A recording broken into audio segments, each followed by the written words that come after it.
Bible సమయం గంభీర సమయం వచన పరంపర ధ్యానాంశ సమయం బైబిల్ సమయం గంభీర సమయం దైవ సన్నిధికి అనుబంధ సమయం బైబిల్ సమయం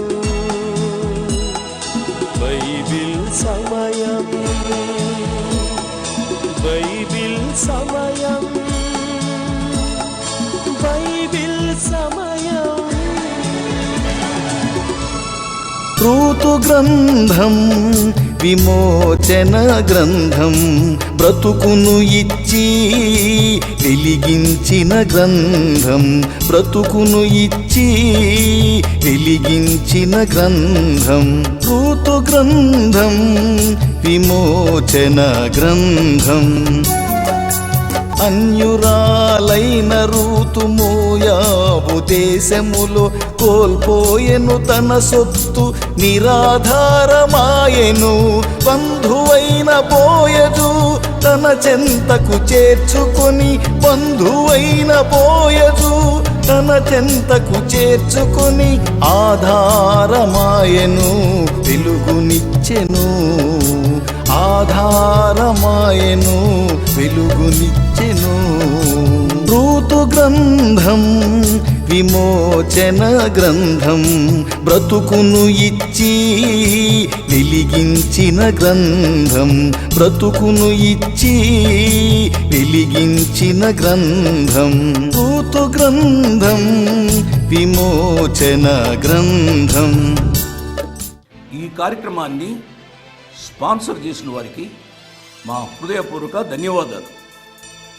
ఈరోజు కార్యక్రమాన్ని చూచి అనేకులు రక్షింపబడతారు, బాధలలో ఉన్నవారు ఆదరించబడతారు. దానికి కారణం మీరే. కాబట్టి ప్రభు మిమ్మలను నిండారుగా దీవించును కాక. Good morning, praise the lord. ప్రభువుకు స్తోత్రం, హల్లెలూయా, మార్నాథ, షాలోమ్. వచ్చిన వారందరికీ నా హృదయపూర్వక వందనాలు. దేవుడు ఈరోజు కూడా తన కృపా వాక్యాన్ని వినే భాగ్యాన్ని ప్రియా ప్రభు అనుగ్రహించారు. కొంతమంది మరణించి ఉంటారు. దేవుని వాక్యాన్ని వినాలని ఆశపడి వారు దేవుని వాక్యాన్ని వినకుండా మరణించిన వారు కూడా ఉండి ఉంటారు. ఉదయం బాగానే ఉన్నాడు బ్రదర్, సిస్టర్, సాయంకాలాన్ని మరణించింది. ఎందుకు మరణించారో మాకు తెలియదు అన్న కేసెస్ కూడా ఉన్నాయి. ఏది ఏమైనప్పటికీ కూడా సజీవంగా ఉన్న మనము దేవుని వాక్యాన్ని అతి శ్రద్ధతో వినాలని నేను మనవి చేస్తున్నాను. దేవుని వాక్యము మాట్లాడుతుంది అనగా దేవుడే మనతో మాట్లాడుతున్నాడు అనే సత్యాన్ని మనమందరము గ్రహించాలి. ఒక గొప్ప వ్యక్తి, రాజకీయవేత్త కానీ, సాంఘికకర్త కానీ, ఆస్తిపరులు కానీ మాట్లాడుతుంటే ఎంతో శ్రద్ధగా వింటామో. రాజకీయవేత్తల కంటే, సాంఘికవేత్తల కంటే, ధనవంతుల కంటే, లోకంలో ఉన్న అందరికంటే గొప్పవాడు యేసు ప్రభువారు. యేసు ప్రభువారు మాట్లాడుతున్నారు అనగా తన కృపా వాక్యం ద్వారా మనతో మాట్లాడుతున్నారు. మాట్లాడేది ఒక మనుషుడు అని మీరు భావించవద్దు. ఆ మనుషుడి దగ్గరికి వెళితే మన రోగాలు పోతాయి, మనకేదో లాభం కలుగుతుంది అన్నట్టుగా మీరు భావించవద్దు.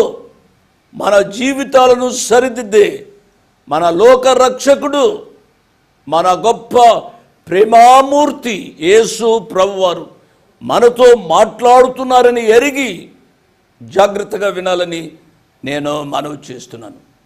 ఇక ప్రార్థన చేసుకుని దేవుని యొక్క వాక్య ధ్యానంలోనికి వెళదాం. ప్రార్థిస్తున్నాను. వీలును వారు మోకరించండి, తలలు వంచండి, ప్రార్థనలో నాతో ఏకీభవించండి.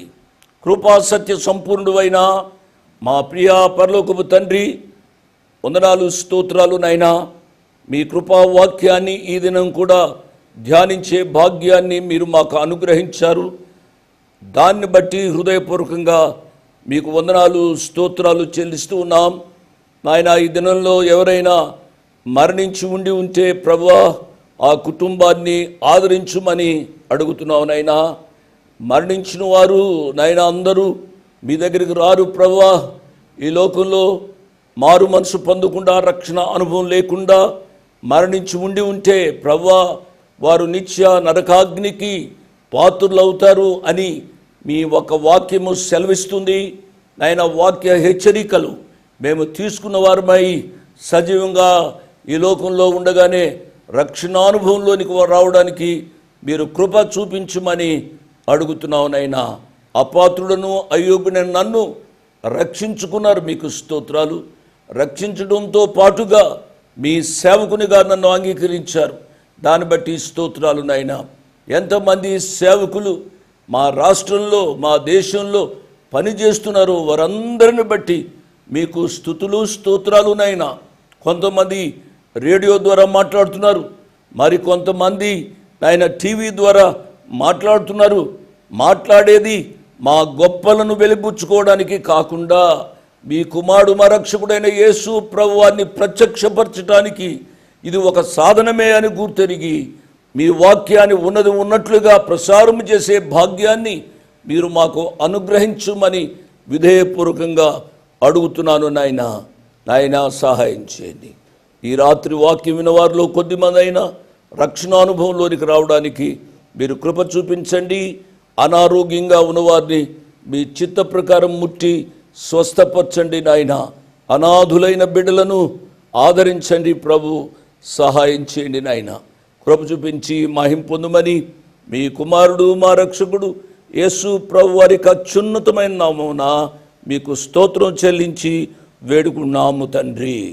ఆమెన్ ఆమెన్ అని చెప్పిన మీ అందరికీ నా ప్రత్యేక ధన్యవాదాలు. రూతు గ్రంథం 3వ అధ్యాయాన్ని మనం ధ్యానం చేస్తూ ఉన్నాం. గత పాఠంలో 3వ అధ్యాయము 3వ వచనాన్ని నేను చదివాను. మరొకసారి నేను చదువుతున్నాను. 3వ అధ్యాయము 3వ వచనం. నీవు స్నానము చేసి తైలము రాచుకొని నీ బట్టలు కట్టుకొని ఆ కళ్ళమునకు వెళ్ళుమో. అతడు అన్నపానములు పుచ్చుకునుట చాలించు వరకు నీవు అతనికి మరుగై ఉండుమో. 4వ వచనాన్ని కూడా చదువుతున్నాను.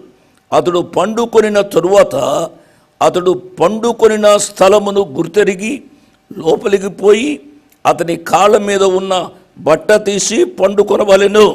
నీవు చేయవలసిన దానిని అతడు నీకు తెలియచేయనని ఆమెతో చెప్పెను. అత్తయిన నయోమి తన కోడలైన రూతుకు ఈ మాటలు చెబుతుంది. రూతును బోయజు దగ్గరకు వెళ్ళమని ఈ యొక్క నయోమి ప్రోత్సహిస్తుంది. రూతు మరు మాట్లాడకుండా రూతు తన అత్త యొక్క మాటను శిరసా వహించినట్లుగా మనం చూస్తున్నాం. తద్వారా మనం నేర్చుకోవాల్సిన పాఠం ఏమిటి అనగా, మనకంటే పెద్దవారు ఏదైనా మంచి మాట చేస్తే దానిని ఎదిరించకుండా చేయవలసిన మనస్సు నా బిడ్డలారా మీరు కలిగి ఉండాలి, నేను కలిగి ఉండాలి. నాకంటే పెద్దవారు ఎవరైనా నాకు ఒక మాట చెప్తే దానిని శిరసా వహించాలి. ముందు ఆ మాటను నెగిటివ్ చేయవద్దు, నో అనే మాట అనవద్దు. తదుపరి ఆ పెద్ద ఆయన చెప్పింది తప్పు అని అంటే ఆ పెద్ద ఆయనకు మీరు నచ్చ చెప్పాలి. కానీ మీరు వ్యతిరేకించడానికి మొదట్లో అది మంచిది కాదు అనే విషయాన్ని నేను జ్ఞాపకం చేస్తున్నాను. రూతు తమకు సమీప బంధువుడైన బోయజును ఏ రీతిగా కలుసుకోవాలో ఇక్కడ అత్తయిన నయోమి రూతుకు చెబుతుంది. 4 విషయాలు చెప్పింది. 1, ఆమె స్నానం చేయాలి. 2, తైలము రాచుకోవాలి. 3, నీ బట్టలు కట్టుకోవాలి అనగా రూతు తన బట్టలు కట్టుకోవాలి. 4, ఆ కళ్ళారికి వెళ్ళాలి. అతడు అన్నపానములు పుచ్చుకొనుట చాలించు వరకు అతనికి మరుగై ఉండాలి. ఈ విషయాలు ఆమె చెప్పింది. గత పాఠంలో ఈ విషయాలు నేను చెప్పాను. మొదటి సంగతిని మనం ధ్యానం చేశాం. రెండవ సంగతి, మొదటి సంగతిని మనం ధ్యానం చేశాం. రెండవది, నయోమి తన కోడలైన రుతుతో చెప్పిన రెండవ విషయం ఏమిటి అనగా చదివిన వచనాల్లోనే ఉంది, మీరు చూడండి. తైలము రాచుకొని, అంటే రూతు తైలముతో అభిషేకించబడాలి అనేది ఆధ్యాత్మిక అర్థం. ఈ దినాల్లో కూడా నూనె చాలామంది రాసుకుంటారు. కొంతమంది రాసుకుంటున్నారు, కొంతమంది రాసుకోవడంలే. నూనె రాసుకోకుండా ఏయో రంగులు రంగులు రాసుకుంటున్నారు. ఈ దినాల్లో వచ్చిన ఫ్యాషన్ అది. కానీ పెద్ద మనిషి అయిన నయోమి యవనస్తురాలైనా తన కోడలకు చెబుతుంది, అమ్మా రూతమ్మ, నీవు తైలము రాచుకోవాలి అనగా, నీవు అభిషేకించబడాలి అనగా, నిన్ను నీవు అతనుకు సమర్పించుకునేటట్టుగా నీవు ఆయన సన్నిధానంలోనికి వెళ్ళాలి అని చెబుతుంది. అభిషేకము అనే మాట చాలా సార్లు వినబడుతుంది ఈ దినాల్లో. నేను అభిషేకం చేస్తున్నాను అంటున్నారు కొంతమంది. నేను ఒక ప్రోగ్రాంలో చూశాను. రే ఇలా రా అన్నాడు ఆయన, ఆ అబ్బాయి ఇచ్చాడు.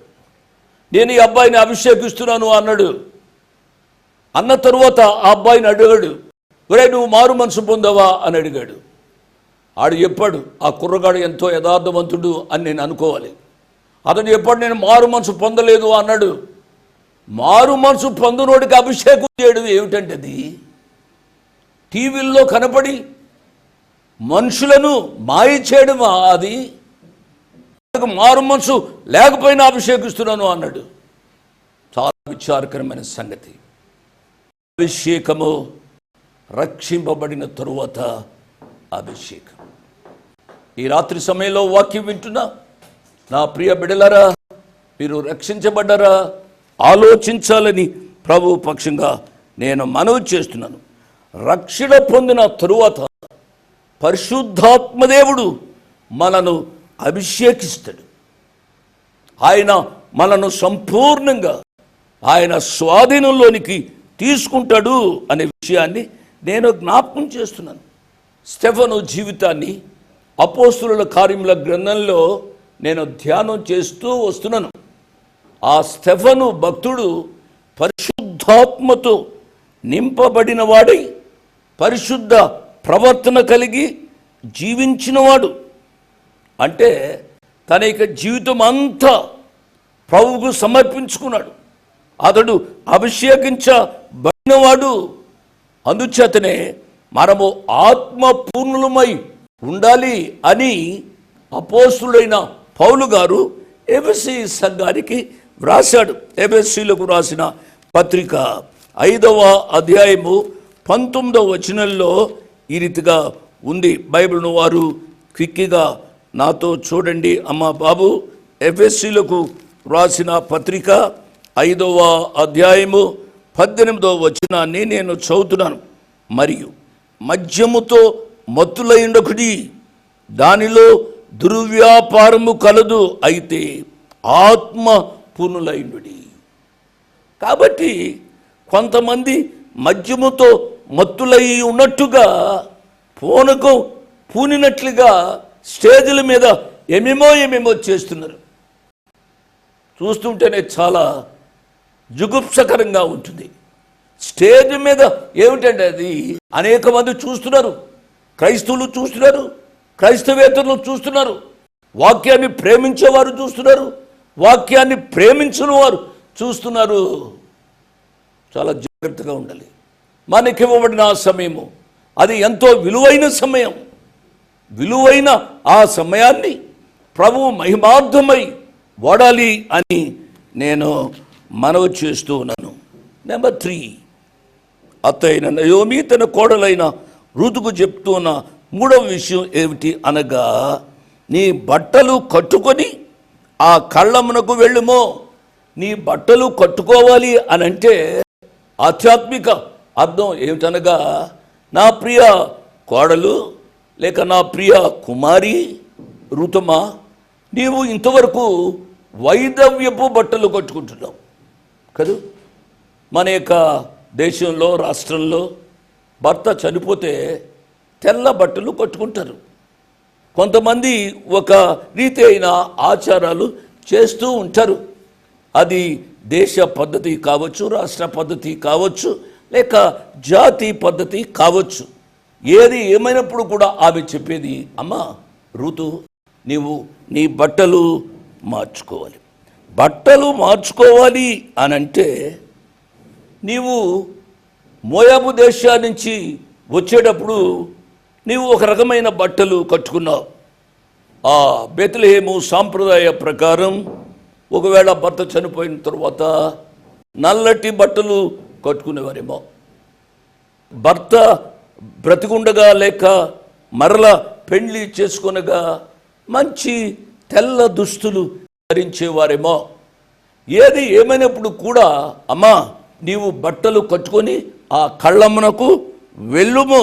ఎందుకు అనగా నువ్వు బోయజు పొలానికి వెళ్తున్నావు. బోయజు ఎవరో నీకు తెలుసా? బోయజు ఇంతవరకు ఎవరో ఈమెకు తెలియదు, రూతమ్మకు తెలియదు. అతడు మన సమీప బంధువుడు.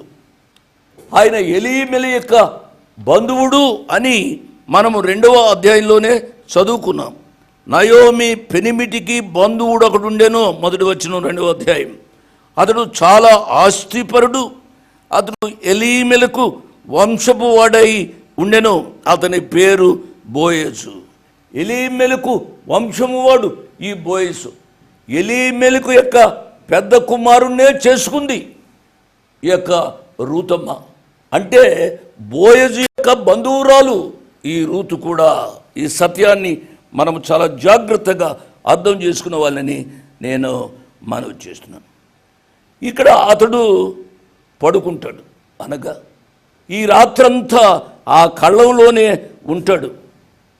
అత్తైన నయోమి ఈ రూతుకు చెప్పేది ఏమిటి అనగా అతడు పండుకొనిన తరువాత ఆ స్థలము గుర్తెరిగి నువ్వు లోపలికి వెళ్ళాలి. అంటే ఆయన ఆ పొలం దగ్గర ఒక గుడారం వేసుకుని ఆ గుడారంలో నిద్రపోతూ ఉంటాడు. పల్లెటూరులో అప్పుడప్పుడు మేము చూస్తూ ఉండేవాళ్ళం. పెద్ద కళ్ళం ఉండేది. ఆ యొక్క వరిని కోసిన తరువాత కుప్పలుగా వేసేవారు. ఆ కుప్పలు నూర్చడానికి ముందుగా ఆ కుప్పలు ఎవరైనా దొంగిలిస్తారేమో అని చెప్పి, లేక శత్రువులు ఎవరైనా వచ్చి దానిని కాల్చివేస్తారేమో అని చెప్పి రైతులు అక్కడే పడుకునేవారు. బోయజు కూడా ఆయన అక్కడే పడుకుంటాడమ్మా. నీవు పడుకున్న తరువాత ఆ స్థలము గుర్తెరిగి ఆ లోపలికి వెళ్ళాలి. లోపలికి వెళ్ళి నీవేం చేయాలి అనగా అతని కాళ్ళ మీద ఉన్న బట్ట తీసి నీవు అక్కడ పడుకోవాలి. ఇది నయోమి ఆమెకి చెప్తున్న మాటలు. నయోమి ఈ రీతిగా చెప్పడంలోని ఉద్దేశం ఏమిటి అనగా బోయజు పండుకొనిన స్థలము రూతుకు తెలుసు. ఎందుకు అనంటే ఆమె ఆ బోయజు పొలంలోనే అరిగే ఏరుకునేది. అదే రీతిగా గమనించాలి ప్రియులారా, ఇది ఆధ్యాత్మికంగా చెప్తున్నాను. మన పరమ బోయజు యేసయ్య. పరమ బోయజు ఉన్న స్థలాన్ని మనము గుర్తెరిగే వారంగా ఉండాలి. యేసు ప్రభువారు ఎక్కడ ఉంటాడు? యేసు ప్రభువారు కలలో కనపడ్డాడు. తెల్ల గడ్డం వేసుకున్నాడు, తెల్ల అగ్గి వేసుకున్నాడు. ఆ రీతిగా ఉన్నాడా యేసయ్య? మన పరమ బోయజు యేసు ప్రభువారు ఎక్కడ దొరుకుతాడు అనగా తన కృపావాక్యంలో. ఈ వాక్యమే దేవుడు, ఆ దేవుడే యేసు ప్రభువారు. ఈ సత్యాన్ని గమనించాలని నేను మనవి చేస్తున్నాను. అంటే ఈ వాక్యమే దేవుడు అంటే ఇది ఈ అట్ట ఈ పేపర్లో అనేది కాదు. దేవుని వాక్యము శ్రద్ధగా మనము గ్రహించాలి అని నేను మనవి చేస్తున్నాను. యేసు ప్రభువారు ఎక్కడ ఉంటారో అనేది గుర్తెరిగి ఆ స్థలానికి వెళ్ళాలి. దేవుని వాక్యంలో దేవుడైన యేసు ప్రభువారు దొరుకుతారు అనే సత్యాన్ని గ్రహించి దేవుని వాక్యాన్ని శ్రద్ధాసక్తులతో భక్తితో దేవుని వాక్యాన్ని చదవాలి, దేవుని వాక్యాన్ని ధ్యానించాలి. దేవుని వాక్య ప్రకారము జీవించాలి, దేవుని వాక్యాన్ని నెమరువేయాలి అనే విషయాన్ని నేను జ్ఞాపకం చేస్తున్నాను. హెబ్రీయులకు రాసిన పత్రిక గ్రంథకర్త ఈ రీతిగా చెప్పాడు. హెబ్రీయులకు రాసిన పత్రిక 7వ అధ్యాయము 25వ వచనంలో ఈ రీతిగా ఉంది. ఈయన తన ద్వారా దేవుని యొద్దకు వచ్చి వారి పక్షమున విజ్ఞాపనము చేయుటకు నిరంతరము జీవించుచున్నాడు. దేవుని నామానికి స్తోత్రం. తన దగ్గర వచ్చే వారి పక్షంగా నీవు ఆయన దగ్గరికి వచ్చినట్లయితే, నేను ఆయన దగ్గరికి వెళ్ళినట్లయితే, మన పక్షంగా నేటి వరకు ఈ సమయం వరకు విజ్ఞాపన చేసే ప్రభు నిరంతరము జీవిస్తున్నాడు కనుక వారిని సంపూర్ణంగా రక్షించుటకు శక్తిమంతుడై ఉన్నాడు. దేవుని నామానికి స్తోత్రం. What a tremendous privilege! ఎంత గొప్ప ఆధిక్యత, ఎంత గొప్ప ఆదరణ! ఈ రాత్రి దేవుని యొక్క వాక్యం మనకు సెలవిస్తుంది. ఈ సత్యాన్ని గమనించాలి. నేను చదివిన 4వ వచనంలో ఇంకొక సత్యం ఉంది. అతడు పండుకొనిన తరువాత అతడు పండుకొనిన స్థలమును గుర్తెరిగి లోపలికి పోయి అతని కాళ్ళ మీద ఉన్న బట్ట తీసి పండుకొనవలెను. నీవు చేయవలసిన దానిని అతడు నీకు తెలియచేయను. అతని కాళ్ళ మీద ఉన్న బట్ట తీసి పండుకొనవలెను అనడంలో రూతు యొక్క ఉద్దేశం ఏమిటి అనగా, ఈ యొక్క అత్త అయిన నయోమి, వృద్ధాప్యంలో ఉన్న నయోమి, యవనస్తులైన తన కోడలను సిద్ధపరుస్తూ ఉంది. ఆమెకి కొన్ని విషయాలు తెలుసు కాబట్టి, వృద్ధురాలు కాబట్టి ఆమె యవనస్తురాలైన రూతును సిద్ధపరుస్తుంది. ఈ రాత్రి వాక్యం వింటున్నా నా ప్రియ యవ్వన బిడ్డలారా, మీకంటే పెద్దవారు ఏదైనా చెప్పినప్పుడు దానిలో మంచి ఉంటుంది అని గ్రహించి వారి మాటకు విధేయులు కావాలని నేను మనవి చేస్తున్నాను. కొంతమంది యవ్వన బిడ్డలు పెద్దవారిని ఖాతరు చేయకుండా జీవిస్తూ ఉంటారు. అది ఆశీర్వాదకరమైన సంగతే కాదు. ఎప్పుడైతే నయోమి ఈ రీతిగా రూతుతో చెప్పిందో, రూతు ఏమంది అని అంటే, అత్తమ్మా నువ్వు చెప్పిందల్లా నేను చేస్తాను. యవనస్తురాలైన రూతు వయసులో ఉన్న నయోమికి ఇచ్చే ఆ ప్రాధాన్యత ఈ రాత్రి వాక్యాన్ని వింటున్న యవ్వన బిడ్డలారా మీరు గ్రహించాలని ప్రభు పేరిట నేను జ్ఞాపకం చేస్తున్నాను. నయోమి ఏం చెబుతుంది? అమ్మా రూతమ్మా, నువ్వు వెళ్తావు కదూ, నువ్వు వెళ్ళిన తరువాత ఆయన కాళ్ళ మీద ఉన్న బట్ట తీసి నీవు పడుకోవాలి.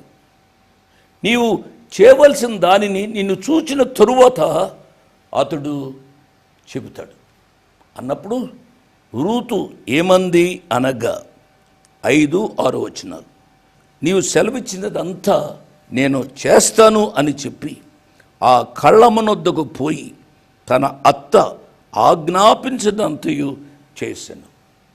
ఎంత విధేయతండి! నా ప్రియ యవ్వన బిడ్డలారా, తల్లిదండ్రులకు విధేయులుగా ఉండాలి, పెద్దలకు విధేయులుగా ఉండాలి. మీరు దీవించబడాలి అనగా ఈ సత్యాన్ని చిన్న వయసులోంచి మీరు అభ్యాసం చేయాలి అని నేను మనవి చేస్తున్నాను. రూతు నయోమి చెప్పిందల్లా తూచా తప్పకుండా చేసింది. అదే రీతిగా ఎస్తేరు గ్రంథాన్ని మనం చూసినట్లయితే ఎస్తేరు కూడా తన యొక్క బంధువైన మొర్దెకై చెప్పిందల్లా చేసింది. కాబట్టే ఆమె రాణి అయ్యింది. కాబట్టే ఈ రూతమ్మ లోకరక్షకుడైన యేసు ప్రభు వారికి మూలమైంది. మన యొక్క జీవితాలలో దేవుని వాక్యం తూచా తప్పకుండా మనము చదివి ధ్యానించి మనము పాటిస్తే మనం కూడా రూతు వలె ఎస్తేరు వలె అనేకులకు ఆశీర్వాదకరంగా ఉంటాము అనే విషయాన్ని నేను జ్ఞాపకం చేస్తూ ఉన్నాను. 7-8 వచనాలు చదివి నేను ముగిస్తాను. బోయేజు మనస్సున సంతోషించినట్లు అన్నపానములు పుచ్చుకొని లోపలికి పోయి ధాన్యపు కుప్ప యొద్ద పండుకొనినప్పుడు ఆమె మెల్లగా పోయి అతని కాళ్ళ మీద ఉన్న బట్ట తీసి పండుకొనెను.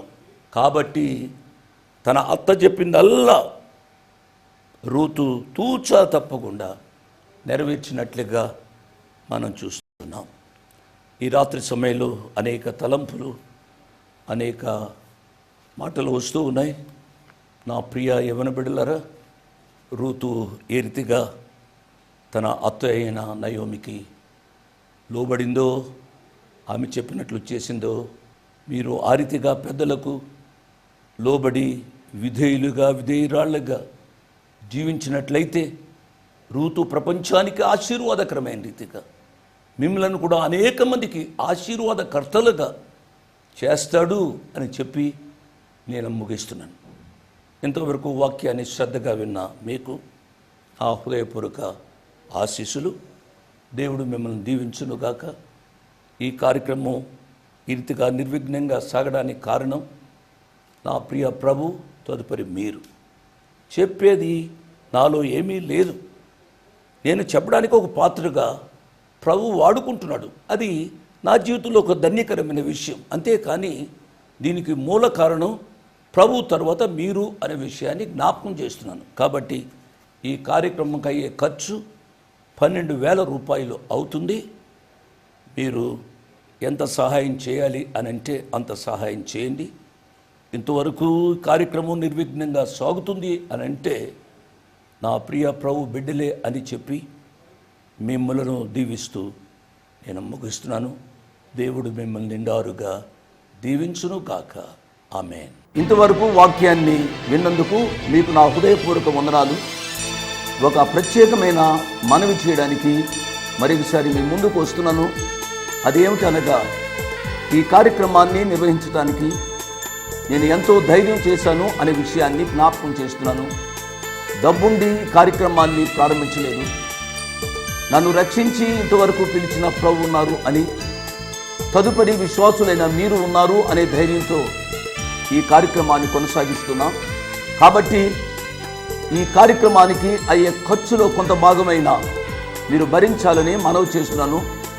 ఒకరోజు కార్యక్రమానికి ఎంత ఖర్చు అవుతుందో ఆ విషయాలు మీరు తెలుసుకోవాలంటే దయతో నాకు ఫోన్ చేసి కానీ, ఆఫీసుకు ఉత్తరం రాసి కానీ తెలుసుకుని సహాయపడమని ఒక తండ్రిగా, దైవదాసునిగా, అంకులుగా మీకు మనవి చేస్తున్నాను. My address 1-1-214/2, flat number 505506.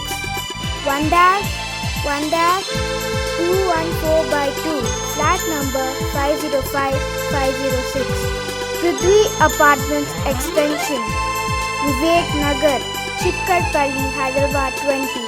దేవుడు మిమ్మల్ని నిండారుగా దీవించునుగాక. ఆమేన్.